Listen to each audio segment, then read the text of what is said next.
Selamat siang Bu, perkenalkan Bu, nama saya Riate, NPM 2219201095 Bu. Saya dari Prodi Sarjana Kebidanan Bu. Di sini saya ingin merespon biomekanika adalah ilmu yang mempelajari penelitian tentang kekuatan fisik manusia, mencakup kekuatan atau daya fisik manusia ketika bekerja dan mempelajari bagaimana cara kerja dan peralatan harus dirancang sesuai dengan kemampuan fisik manusia ketika melakukan aktivitas kerja tersebut.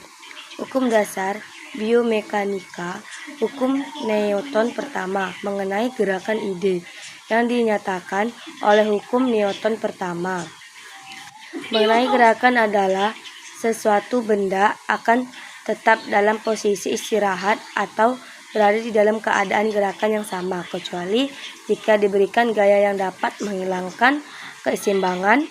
Arah gerakan benda akan sama dengan arah gaya yang diberikan sehingga dideskripsikan sebagai suatu vektor yang memiliki besar dan arah.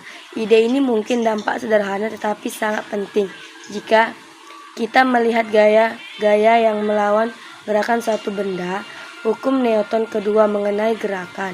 Hukum ini menyatakan bahwa percepatan suatu benda, seberapa cepat kecepatannya bertambah, adalah sebanding dengan gaya yang diberikan kepadanya. Hal ini dapat dirangkum dengan bersamaan berikut.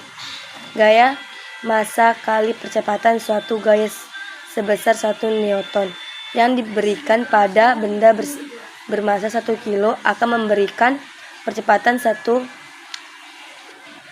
menit per ms. Bayangkan di mana Anda harus mendorong troli ataupun tempat tidur. Pada awal gerakan akan terjadi percepatan normalnya benda digerakkan dengan kecepatan yang konstan sehingga tidak lagi bertambah cepat, dan gaya yang diberikan lebih sedikit untuk menggerakkan suatu benda. Kita harus mengatasi inersia benda tersebut. Jika inersia sudah dilampaui, maka gaya yang diperlukan untuk menjaganya tetap bergerak akan lebih sedikit. Hukum Newton ketiga mengenai gerakan. Hukum ketiga ini menyatakan bahwa untuk setiap aksi terhadap reaksi sebaliknya yang setara dan berlawanan arah, dan ini membantu menjelaskan ide keseimbangan gaya yang telah disebutkan. Terima kasih Bu.